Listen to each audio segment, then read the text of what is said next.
80. kiri. Andiitide siirdumine õhtumaadesse. Kuigi Euroopa sinine inimene ise kõrget kultuuritaset ei saavutanud, lõi ta siiski bioloogilised alused, mis tema adamiseeritud tüvikondade segunemisel hilisemate andiitidest vallutajatega moodustasid ühe kõige võimekama tüvikonna, kes ilmus urantiale pärast violetset rassi ja nende andiitidest järeltulijaid ning kellel oli eeldusi aktiivse tsivilisatsiooni loomiseks. Nüüdisaegsetes valgetes inimestes on säilinud Aadama tüvikondi, mis on segunenud sangikrassidega, mõnevõrra punase ja kollase, kuid eriti sinisega. Kõigis valgetes rassides on esialgse andoniidi tüvikonna ja veelgi enam varajaste nodiidi tüvikondade osakaal üsna suur. Esimene. Adamiidid jõuavad Euroopasse. Enne kui viimased andiidid Eufrati orust välja aeti, olid paljud nende vennad saabunud Euroopasse seiklejate, õpetajate, kaupmeeste ja sõjameestena. Violetse rassi algusaegadel kaitsesid Vahemere orgu Gibraltari maakitsus ja Sitsiilia maasild. Neil sisejärvedel algas inimese väga varane merekaubandus ning seal kohtusid põhjast tulnud sinised inimesed ja lõunapoolsed Sahara elanikud idast pärit nodiitide ning adamiitidega. Vahemere idapoolsesse orgu olid nodiidid rajanud ühe oma kõige laiema levikuga kultuuri ja tunginud neist keskustest mõningal määral Lõuna-Euroopasse, kuid eriti Põhja-Aafrikasse. Laiapealised nodiidi, andoniidi süürlased hakkasid oma asulates, mis aegamööda kerkisid Niiluse deltas, väga varakult tegelema keraamika ja põllundusega. Nad tõid kaasa ka lambaid, kitsi, veiseid ja teisi koduloomi ning tunduvalt täiuslikumad metallitöötlemisviisid, sest Süüria oli tol ajal metallitöötlemiskeskus. Enam kui 30 000 aasta jooksul võttis Egiptus vastu pideva vooluna saabuvaid mesopotaamlasi, kes tõid Niiluse orgu kohaliku kunsti ja kultuuri rikastamiseks kaasa oma kunsti ja kultuuri. Ent Sahara rahvaste arvukad sissevoolud viisid Niiluse äärset varast tsivilisatsiooni sedavõrd tagasi, et Egiptus langes ligikaudu 15 000 aasta eest oma madalaima kultuuritasemeni. Varasematel aegadel ei olnud adamiitide rändel läände siiski mingeid takistusi. Sahara oli avar karjamaa, kus elas kõikjal karjakasvatajaid ja põllumehi. Sahara elanikud ei tegelnud kunagi tootmisega ega ehitanud linnu. Nad olid indigo mustrühm, kellest sisaldus rohkesti välja surnud rohelise ja oranži rassi tüvikondi. Ent violetset pärandit said nad väga piiratud hulgal, enne kui maapinna kerkimine ja vett kandvate tuulte nihkumine selle õitsva ja rahumeelse tsivilisatsiooni jäänused laiali hajutas. Aadama verd on jagunud enamikule inimrassidele, kuid mõni sai seda rohkem kui teised. India segarahvad ja Aafrika tumedamad rahvad adamiite ei võlunud. Nad oleksid vabalt segunenud punaste inimestega, kui neid poleks Ameerika mandritele tõrjutud ja suhtusid väga soojalt kollasesse rassi, kes olid kaugel Aasias ja samuti raskesti ligipääsetavad. Seetõttu ajendatuna kas seiklusimust või altruismist või pärast Eufrati orust väljaajamist tundus neile loomulik liituda Euroopa siniste rahvastega. Sinistel inimestel, kes olid tol ajal Euroopas ülekaalus, ei olnud usutavasid, mis oleksid olnud seal varem kanda kinnitanud adamiitidele vastumeelt, ning violetse ja sinise rassi vahel oli suur seksuaalne külgetõmme. Parimad sinised inimesed pidasid seda endale suureks auks, kui neil lubati adamiitidega paari heita. Iga sinine mees lootis olla piisavalt osav ja loominguline, et võita mõne adamiidi naise kiindumus. Kõrgelt arenenud sinise naise ülim püüdlus oli pälvida mõne adamiidi tähelepanuavaldusi.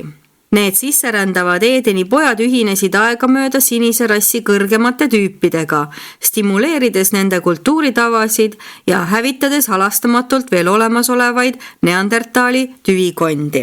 Selle rasside segunemise ja vähem arenenud tüvikondade kõrvaldamise tulemusena tekkis vähemalt tosin arenenud siniste inimeste mehist ja edumeelset rühma, kellest üht adamiite hakanud nimetama kromanjoonlasteks. Neil ja muudel põhjustel, mille hulgas olid üsna olulise tähtsusega soodsamad rännuteed, leidsid Mesopotaamia kultuuri varased lained endale tee enamasti ainult Euroopasse. Just need asjaolud määrasid nüüdisaegse Euroopa tsivilisatsiooni arengu tingimused. Teine, klimaatilised ja geoloogilised muutused. Violetse rassi varase leviku Euroopasse katkestasid teatavad üsna ootamatud klimaatilised ja geoloogilised muutused. Põhjapoolsete jääväljade taandumisega nihkusid vett kandvad läänetuled põhja, muutes Sahara suured avarad karjamaalad järk-järgult viljatuks kõrbeks. Põud hajutas väiksemakasvulised brünetid ja tumedasilmsed, kuid piklikupealised suure Sahara platoo elanikud laiali. Puhtamad indigoelemendid liikusid lõuna poole, Kesk-Aafrika metsadesse, kuhu nad on jäänud praeguseni. Rohkem segunenud rühmad levisid laiali 3 suunas. Läänepoolsed, arenenumad hõimud rändasid Hispaaniasse ja sealt muudele naaberaladele Euroopas, moodustades hilisemate piklikupealiste brünettide Vahemere rasside tuumiku. Kõige vähem arenenud rühm Sahara platoo idaosast liikus Araabiasse ja sealt läbi Põhja-Mesopotaamia ja India kaugesse Ceylonisse. Keskmine rühm suundus põhja ja itta, Niiluse orgu ja Palestiinasse. See teisene sangikalus annab tunnistust, et nüüdisaegsed rahvad Dekkanist Iraani, Mesopotaamia ja Vahemere mõlema kaldani on omavahel suguluses. Enam-vähem samaaegselt nende Aafrikas toimunud kliimamuutustega eraldus Inglismaa mandrist ja Taani kerkis merest. Kuna Vahemere läänepoolset basseini kaitsnud Gibraltari maakitsus andis maavärina tagajärjel järele, nii et see sisejärv saavutas kiiresti Atlandi ookeani taseme. Sitsiilia maasild vajus peagi vee alla, moodustades ühtse Vahemere ja ühendades selle Atlandi ookeaniga. See looduse kataklüsm ujutas üle mitukümmend inimasulat ja põhjustas maailma ajaloos suurima inimelude kaotuse üleujutuse tagajärjel. Vahemere vesistu üleujutamine katkestas kohe adamiitide liikumise läände, kuid Sahara elanike suur sissevool sundis neid otsima oma kasvavatele hulkadele väljapääsu Eedenist põhja ja itta. Kui Aadama järeltulijad rändasid Tigrise ja Eufrati orgudest põhja, tõkestasid nende teed mäed ja Kaspia meri, mis oli tol ajal laiem. Palju inimpõlvi ja adamiidid küttisid, pidasid kariloomi ning harisid maad oma asulates üle kogu Turkestani, laiendades aegamööda oma territooriumi Euroopasse. Aga nüüd jõudsid adamiidid Euroopasse idast ja leidsid ees sinise inimese kultuuri, mis oli Aasiast tuhandeid aastaid maha jäänud, sest sellel piirkonnal polnud Mesopotaamiaga peaaegu mingisuguseid kokkupuuteid olnud. 3. Kromanjooni sinine inimene. Sinise inimese iidseid kultuurikeskusi paiknes kõigi Euroopa jõgede ääres, kuid vaid Somme voolab praegu samas sängis nagu enne jääaegu. Rääkides sinise inimese tungimisest Euroopa mandrile, tuleb arvestada, et neid rassitüüpe oli 10. Euroopa sinised rahvad olid juba 35 000 aastat tagasi tugevasti segunenud. Neis leidus nii punaseid kui ka kollaseid tüvikondi, ent Atlandi ookeani rannikul ja praeguse Venemaa aladel olid nad võtnud endasse üsna palju andoniidi verd ning lõuna pool puutusid kokku ka Sahara rahvastega. Neid paljusid rassirühmi üles lugeda ei oleks siiski mõtet.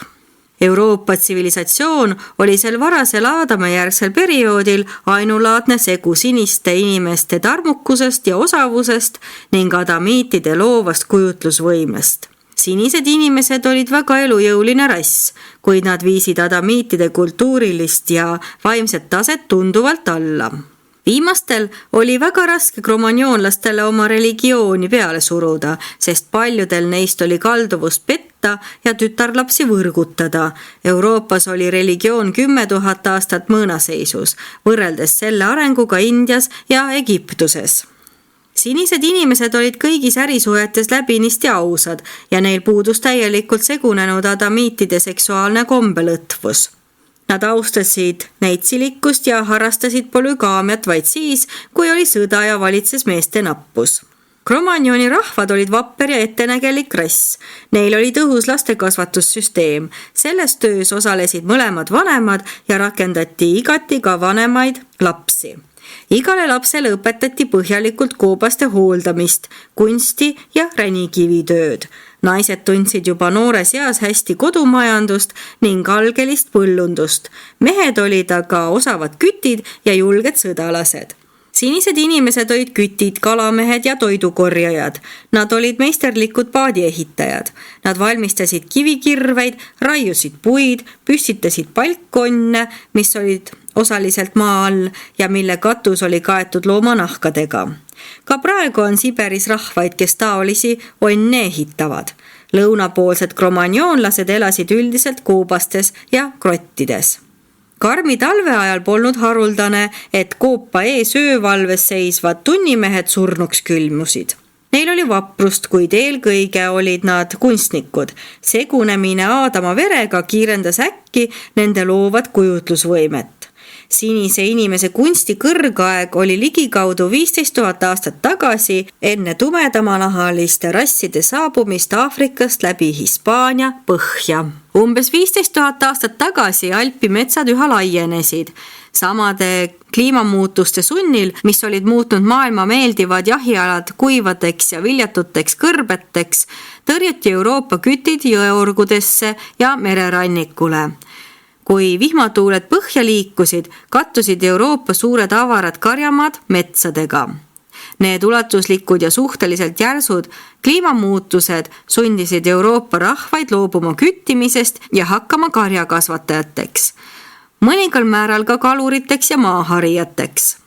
Muutused, mis tõid kaasa edusamme kultuuri vallas, põhjustasid samas teatavat bioloogilist taandarengut. Varasemal karjakasvatusajal olid arenenumad hõimud sõlminud segaabielusid kõrgemat tüüpi sõjavangidega ja hävitanud alati need, keda nad alaväärtuslikuks pidasid.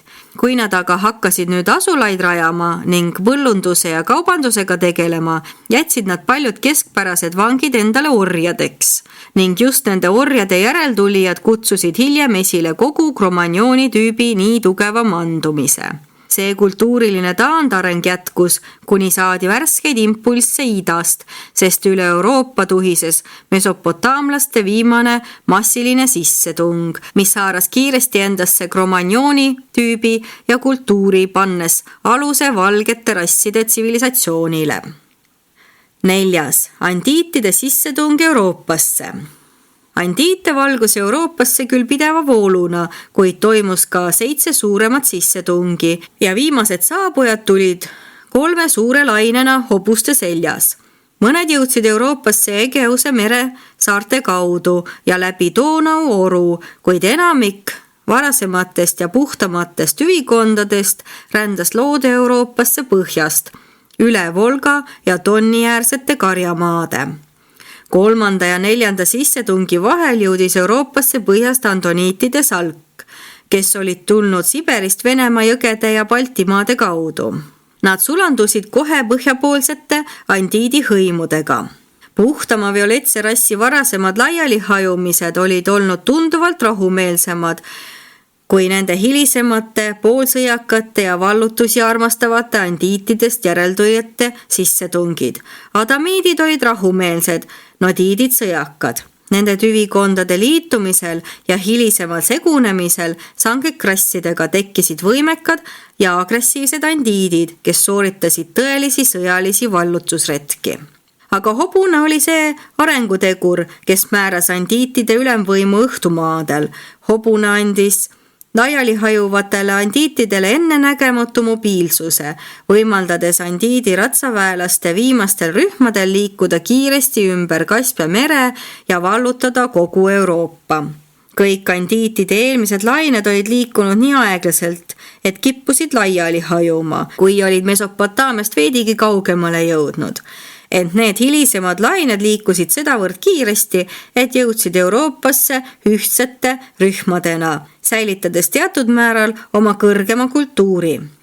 Kogu asustatud maailm väljaspool Hiinat ja Eufrati alasid olid 10 000 aasta jooksul kultuuriliselt väga vähe edasi liikunud, aga siis ilmusid 6. ja 7. aastatuhandel enne Kristust hoogsalt arenevad andiidi ratsanikud.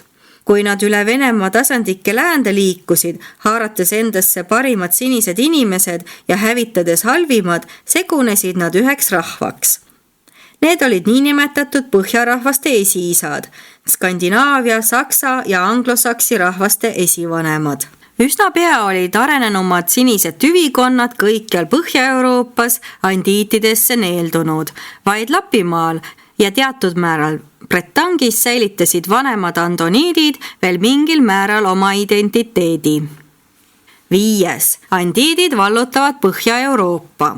Põhja-Euroopa hõime tugevdas ja täiustas Mesopotaamiast saabujate pidev vool läbi Venemaa alade ja Lõuna-Turkestani. Kui andiitide ratsaväe viimased lained üle Euroopa tuhisesid, oli selles piirkonnas juba rohkem andiidi päritoluga inimesi kui kogu ülejäänud maailmas. Põhjapoolsete andiitide sõjaline keskus oli 3000 aasta vältel Taanis. Sealt lähtusid järjestikused vallutajate lained, kes olid üha vähem andiidid ja üha enam valged, kuna mööduvad sajandid olid tunnistajateks Mesopotaamiast tulnud vallutajate lõplikule segunemisele vallutatud rahvastega. Kui sinine inimene oli segunenud põhjas ja lõpuks alistunud ka lõunasse tunginud valgetele ratsaväelastele, siis kromagnoonlased avaldasid segunenud valge rassi edasi liikuvatele hõimudele kangekaelset ja kauaaegset vastupanu.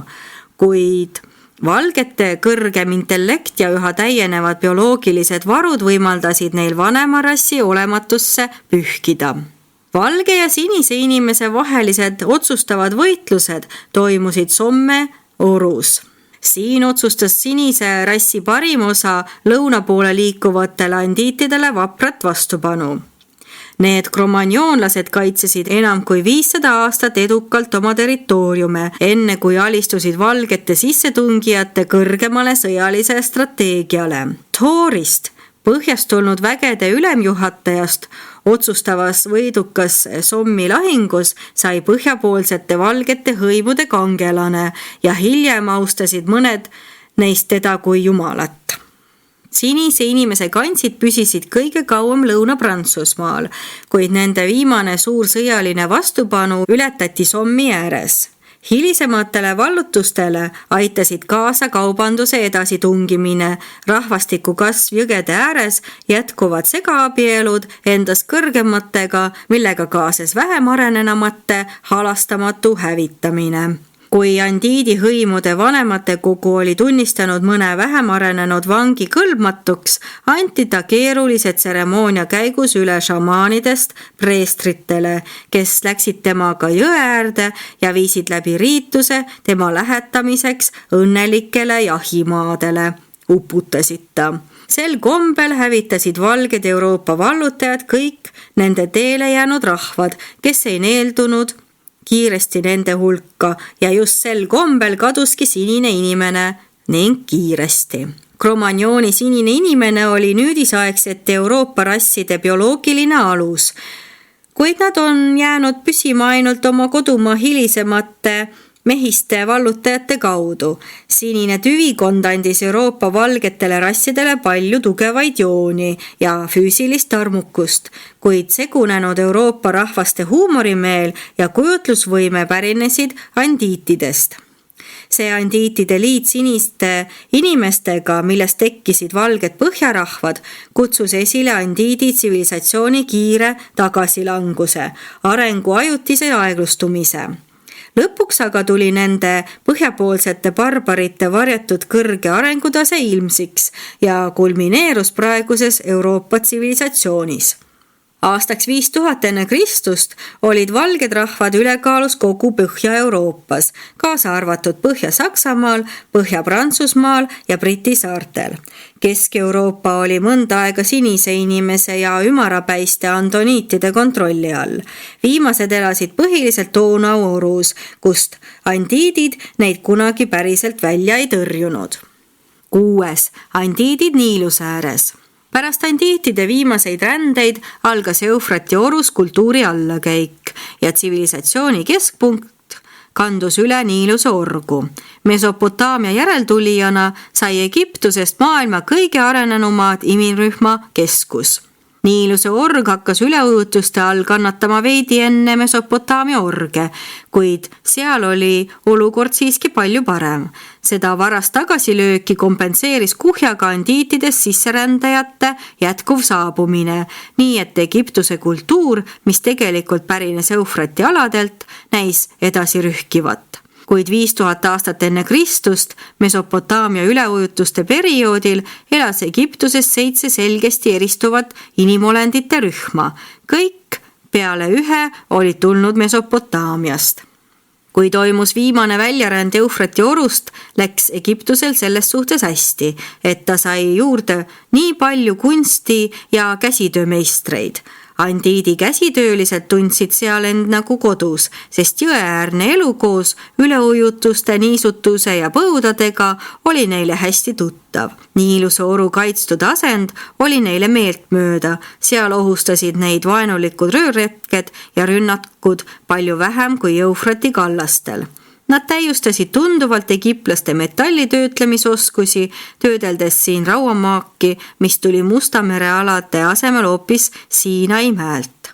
Egiptlased koondasid väga varakult oma linnajumalad keeruliseks üleriigiliseks jumalate süsteemiks. Nad kujundasid välja ulatusliku teoloogia ja neil oli niisama ulatuslik kuid koormav preesterkond. Mitu erinevat juhti püüdsid elustada setiitide varaste religioossete õpetuste jäänuseid, kuid nende edu oli vaid lühiajaline. Andiidid ehitasid Egiptuses esimesed kiviehitised. Esimese ja kõige suurejoonelisema kivipüramiidi püstitas oma peaministri ametis oleku ajal Imhotep, andiidist arhitektuurigeenius. Varasemad hooned olid ehitatud tellistest ja kuigi maailma erinevates paikades oli püstitatud palju kiviehitisi, oli see Egiptuses esimene. Pärast selle suure arhitekti aega algas ehituskunstis pidev langus. Säravale kultuuriajastule tegi lõpu Niiluse kaldal peetud kodusõda ja selle riigi, nagu varem Mesopotaamiagi, hõivasid vähem arenenud hõimud külalislahkusetust Araabiast ning lõunast tulnud mustad inimesed. Tulemuseks oli ühiskonna enam kui 500 aastat kestnud pidev allakäik. 7. Vahemere saarte andiidid. Kui Mesopotaamias toimus kultuuriline langus, püsis Vahemere idaosa saartel mõnda aega kõrge tsivilisatsioon. Ligikaudu 12 000 aastat enne Kristust rändas üks andiitide kõrgelt arenenud hõim Kreetale. See oli ainus saar, mis asustati nii varakult sedavõrd arenenud rühma poolt ja kulus veel peaaegu 2000 aastat, enne kui nende meresõitjate järeltulijad naabersaatele levisid. Selles rühmas olid kitsapealised, väiksemakasvulised andiidid, kes olid sõlminud segaabielusid põhjapoolsete andiitide vaniidi osaga. Nad kõik olid alla 180 sentimeetri pikad ja suuremate ja vähem arenenud rühmade poolt mandrilt välja tõrjutud. Need Kreeta emigrandid olid väga osavad tekstiili, metalli ja keraamikatööstuses ning kivi kasutamises ehitusmaterjalina. Nad tegelesid kirjatööga ning olid karjakasvatajad ja põllumehed. Peaaegu 2000 aastat pärast Kreeta asustamist liikus rühm pikki Aadamapoja järeltulijaid üle põhjapoolsete saarte Kreekasse, tulles peaaegu otse oma kodumaalt, Mesopotaamiast põhjast asuvast mäestikust. Neid kreeklaste esiisasid juhtis läände Sato, Aadamapoja ja Ratta otsene järeltulija. Sellesse rühma, mis lõpuks Kreekas kanda kinnitas, kuulus 375 valitud ja arenenud inimest, kellega lõppes adamsoniitide teine tsivilisatsioon. Need Aadamapoja hilisemad järeltulijad kandsid ennast tekkivate valgete rahvaste tollajal väga väärtuslikke tüvikondi. Nad olid kõrge intellektiga ja füüsiliselt kõige kaunimad inimesed pärast esimest Edenit. Kreeka ja Egeuse mere saarte piirkonnast sai peagi järgmine õhtumaa kaubandus-, kunsti- ja kultuurikeskus pärast Mesopotaamiat ja Egiptust. Aga nagu Egiptuse, nii ka peaaegu kogu Egeuse maailma kunst ja kultuur pärines Mesopotaamiast, välja arvatud kreeklaste ja adamsoniitidest eellaste kultuur. Selle hilisema rahva kunst ja vaimuanded tulenesid otseselt Aadama ja Eeva esimese poja Aadama poja ja tema haruldase teise naise, vürstkalikast ja kaaskonna puhta nodiidi katkematusse põlvnemisliini kuulunud tütre järeltulijatelt. Pole ime, et Kreeka mütoloogias räägiti nende otsesest põlvnemisest jumalatest ja üleinimlikest olenditest. Egeuse mere piirkond läbis 5 selget erinevat kultuurietappi, iga järgne vähem vaimne kui eelmine. Üsna pea hääbus nende viimane kuulsusrikas kunstiajajärk, kreeklaste hilisemate põlvkondade sisse toodud toonaulastest orjade tõttu, kellel olid kiiresti paljunevad keskpärased järeltulijad. Sel ajajärgul läks Kreetal kõige enam moodi Kaini järeltulijate emakultus. Selles kultuses ülistati Eevat ja palveldati teda kui suurt ema. Eeva kujutisi leidus kõikjal. Üle kogu Kreeta ja Väike-Aasia püstitati tuhandeid avalikke templeid. See emakultus püsis kuni Kristuse ajani ning lülitati hiljem varakristlikku religiooni, kus jätkus Jeesuse maise ema Maaria ülistamise ja palveldamisena. Ligikaudu 6500 aastat enne Kristust oli toimunud andiitide vaimse pärandi suur langus. Aadama järeltulijad olid kõikjale laiali hajunud ning nad olid peaaegu täielikult neeldunud vanematesse ja arvukamatesse inimrassidesse. Andiidi tsivilisatsiooni allakäik koos nende usunormide kadumisega jättis maailma vaimselt vaesunud rassid haletsusväärsesse olukorda. Aastaks 5000 enne Kristust olid 3 Aadama järeltulijate puhtaimat tüvikonda Sumeris, Põhja-Euroopas ja Kreekas. Kogu Mesopotaamia taandarenes aeglaselt segunenud tumedamate rasside voolu mõjul, mis simbus sinna Araabiast. Nende vähem arenenud rahvaste tulek aitas andiitide bioloogiliste ja kultuuriliste jäänuste laiali hajumisele veelgi enam kaasa. Kõikjalt sellest viljakast poolkaarest valgus hulljulgemaid rahvaid läände saartele. Need sisserändajad kasvatasid vilja ja köögivilju ning tõid kaasa kodustatud loomi. Ligikaudu 5000 aastat enne Kristust lahkus suur hulk edumeelseid mesopotaamlasi Eufrati orust ja asus elama Küprose saarele. Selle tsivilisatsiooni pühkisid umbes 2000 aastat hiljem minema põhjast tulnud barbarite hordid. Veel üks suur koloonia asus elama Vahemere äärde, hilisema Kartaago lähedale ja Põhja-Aafrikas saabus Hispaaniasse arvukalt andiite, kes segunesid hiljem Šveitsis oma juba varem Egeuse mere saartelt Itaaliasse tulnud vendadega. Kui Egiptuses algas nagu Mesopotaamiaski kultuuri langus, põgenesid paljud võimekamad ja arenenumad pered Kreetale, mis sellele juba niigi kõrgele tsivilisatsioonile palju juurde andis. Ja kui vähem arenenud rühmade saabumine Egiptusest hakkas hiljem Kreeta tsivilisatsiooni ohustama, liikusid kultuursemad pered edasi läände Kreekasse. Kreekalased olid suurepärased õpetajad ja kunstnikud, lisaks maailma suurimad kauplejad ja kolonisaatorid.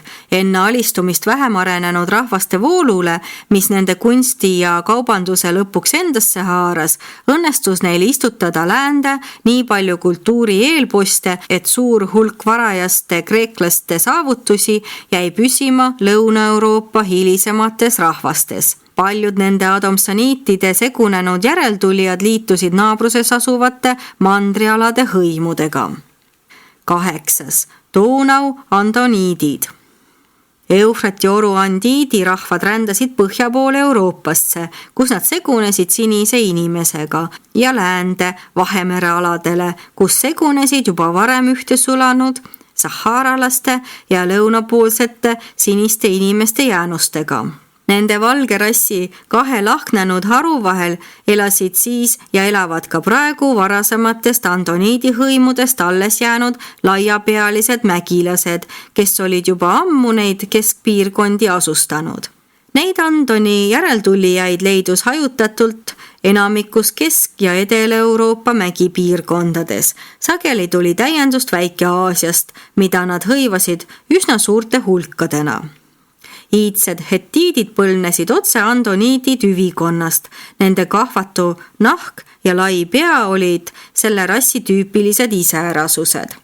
See tüvikond jäi püsima ka Abrahami esivanemates ja andis suure panuse nende tema hilisemate juudi järeltulijate iseloomulikku välimusse, kelle kultuur ja religioon pärines andiitidest, ehkki nad rääkisid hoopis erinevat keelt.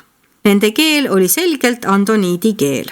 Hõimud, kes elasid Itaalia, Šveitsi ja Lõuna-Euroopa järvedele, vaiadele või palkidele ehitatud majades, olid Aafrika, Egeuse ja eriti Donau rännete üha kaugemale laienevad rühmad. Donaulased olid andoniidid, põllumehed ja karjakasvatajad, kes olid saabunud Euroopasse üle Balkani poolsaare ja liikusid Donau oru kaudu aeglaselt põhja poole. Nad tegelesid keraamika ja maaharimisega, eelistades elada orgudes. Donaulaste kõige põhjapoolsem asula oli Belgias, Liegis. Oma kultuuri keskmest ja allikast eemale liikudes taandarenesid need hõimud kiiresti. Parimad keraamikatooted on valmistatud nende varasemates asulates. Donaulastest said Kreeta missionäride mõjul emakummardajad. Need hõimud sulasid hiljem kokku andoniidi meresõitjate rühmadega, kes saabusid laevadega Väike-Aasia rannikult ja olid samuti emakummardajad. Nii asustati suur osa Kesk-Euroopast varakult nende laiapealiste valgete rasside segatüüpidega, kes palveldasid ema ja põletasid religioossetel riitustel surnuid, sest emakultuses oli tavaks põletada kivionnidest surnuid. 9. 3 valget rahvast. Kui andiitide ränded hakkasid lõpule jõudma, kujunes rasside segunemise tulemusena Euroopas üldjoontes 3 valget rahvast. Esiteks, põhjapoolne valge rahvas.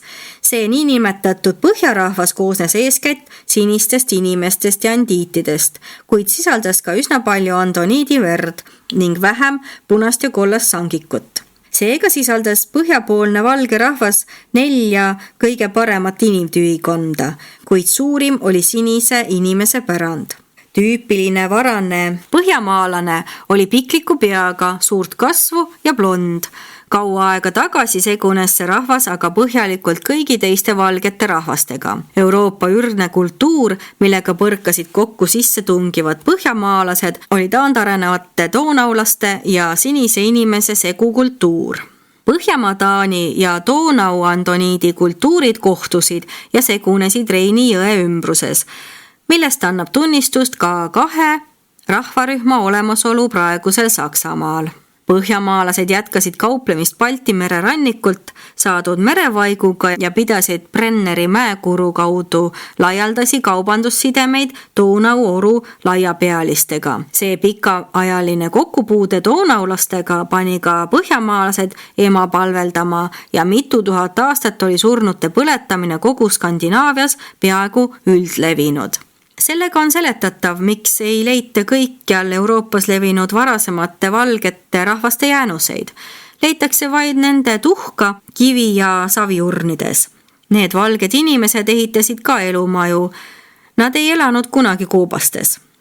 Ning sellega on taas põhjendatav, miks valge inimese varasest kultuurist on säilinud nii vähe tõendeid, kuigi sellele eelnenud kindlalt kinnistesse, koobastesse ja grottidesse suletud Cro-Magnoни tüübi jäljed on hästi säilinud. Jääb mulje, nagu oleks Põhja-Euroopas olnud ühel päeval taandarenevate donaulaste ja siniste inimeste algeline kultuur ja juba järgmisel päeval ilmunud äkki märksa arenenum valge inimene. Teiseks, keskpiirkondade valge rass. Kuigi selles rühmas sisaldub sinise, kollase ja andiidi tüvikondi, on see valdavalt andoniidi rass. Nad on laiapealised, tõmmud, jässakad inimesed. Nad on surutud põhjapoolse ja Vahemere rahva vahele nagu kiil, mille laiem ots jääb Aasiasse ja tipp tungib Ida-Prantsusmaale. Peaaegu 20 000 aastat olid andiidid tõrjunud andoniite Kesk-Aasiast üha enam põhja poole. 3000 aastat enne Kristust sundis üha suurem põud andoniite Turkestani tagasi tulema. Andoniitide tung lõuna poole jätkus enam kui 1000 aastat. Hargnenud Kaspia ja Musta mere ümbruses saabusid nad Balkani ja Ukraina kaudu Euroopasse. See sissetung tõi kaasa Aadamapoja järeltulijate ülejäänud rühmad ja sissetungiperioodi teisel poolel saabus ka arvukalt Iraani andiite ning palju setiidi preestrite järglasi. Aastaks 2500 enne Kristust jõudsid lääne poole tungivad andoniidid Euroopasse. See kogu Mesopotaamia, Väike-Aasia ja Donau basseini langemine Turkestani mägedest tulnud barbarite kätte oli kõige tõsisem ja kestvam kultuuriline tagasilöök, mis kunagi oli toimunud. Need sissetungijad andsid Kesk-Euroopa rahvastele selgelt andoniitse iseloomu ning on jäänud sellest ajast saadik iseloomulikeks Alpi rahvasteks. 3. Lõunapoolne valgne rass. See brünett Vahemere rahvas koosnes andiitide ja sinise inimese segust, kelles oli andoniidi tüvikonda vähem kui põhjas. Rühm haaras endasse saharalaste kaudu ka üsna palju teisest sangikverd. Hilisemal ajal lisandus sellele valge rassi lõunapoolsele osale Vahemere idarannikult tugevaid andiidi elemente. Vahemere rannikualadele levisid aga andiidid alles nomaadide suurte sissetungide ajal 2500 aastat enne Kristust. Neil sajandeil, mil nomaadid Vahemere idarannikualasid ründasid, maismaaliiklus ja kaubandus peaaegu katkesid. Maismareiside katkemine kutsus esile mereliikluse ja kaubanduse kiire arengu. Vahemereäärne merekaubandus oli ligikaudu 4500 aastat tagasi täies hoos ja mereliikluse areng kutsus esile andiitide järeltulijate järsu leviku kõikjale Vahemere basseini rannikualadele. Need rasside segunemised lõid aluse lõunapoolse Euroopa rassi tekkeks, mis on kõige enam segunenud. Hiljem segunes see rahvas veelgi, nimelt Araabia siniste kollaste andiidi rahvastega. Vahemere rass on tegelikult teiste ümbruskonna rahvastega nii vabalt segunenud, et on eraldi tüübine täiesti eristamatu, kuid selle liikmed on üldiselt lühikest kasvu, pikliku peaga ja brünetid. Põhjas hävitasid andiidid sõdade ja abiellumise teel sinised inimesed, kuid lõunas säilis neid rohkem. Selle rassi 2 haruna on säilinud baskid ja berberid, kuid ka need rahvad on saharalastega põhjalikult segunenud. Niisugune oli rasside segunemise olukord Kesk-Euroopas ligikaudu 3000 aastat enne Kristust. Vaatamata Aadama osalisele üleastumisele kõrgemate tüüpide omavaheline segunemine siiski toimus. See oli aeg, mil noorem kiviaeg oli asendumas saabuva pronksiajaga. Skandinaavias oli pronksiaeg, mida iseloomustas emakummardamine. Lõuna-Prantsusmaal ja Hispaanias jätkus noorem kiviaeg ja päikese kummardamine. See oli aeg, mil ehitati ringikujulisi katuseta päikesetempleid. Euroopa valged rahvad olid energilised ehitajad, kes püstitasid päikeseauks suuri kivist monumente, mis sarnanesid nende hilisemate järeltulijate loodud Stonehenge'iga. Päikese kummardamise komme näitab, et sel ajal oli Lõuna-Euroopas suur põllunduse periood. Selle suhteliselt hiljutise päikese kummardamise aja ebausu jälgi püsib Bretangi rahvakommetes veel praegugi. Kuigi bretoonid on juba enam kui 1500 aastat tagasi riskiusku pööratud, säilitavad nad ikka veel nooremast kiviajast pärinevaid amulette, mis aitavad kaitsta kurja silma eest. Nad hoiavad korstnas fulguriiti, et see kaitseks pikse eest. Bretoonid ei ole kunagi segunenud Skandinaavia põhjarahvastega. Nad on Lääne-Euroopa esialgsete andoniitidest asukate järeltulijad, kes on segunenud Vahemere tüvikonnaga. Kuid Ekslik oleks arvata, et valgeid rahvaid saab liigitada Põhja-Alpi ja Vahemere rahvasteks. On olnud liiga palju segunemisi, et selline rühmitamine oleks võimalik. Kunagi jagunes valge rass üsna selgelt nendeks rahvasteks, kuid sellest ajast on toimunud ulatuslik segunemine ja neid erisusi ei ole enam võimalik selgelt tuvastada. Isegi juba 3000 aastat enne Kristust ei kuulunud iidsed sotsiaalsed rühmad rohkem ühte rassi kui praegused Põhja-Ameerika elanikud. Selle Euroopa kultuuri areng ja teatav segunemine jätkus 5000 aastat, ent keelebarjääri tõttu ei saanud mitmed õhtumaa rahvad omavahel vabalt suhelda. Viimase sajandi jooksul on sellel kultuuril olnud parimad segunemisvõimalused Põhja-Ameerika kosmopoliitses elanikkonnas. Selle mandri tulevikku määrab nende rassitegurite kvaliteet, mida lubatakse selle praegusesse ja tulevasse elanikkonda sisse viia, samuti ühiskonnas säiliv kultuuritase. Esitanud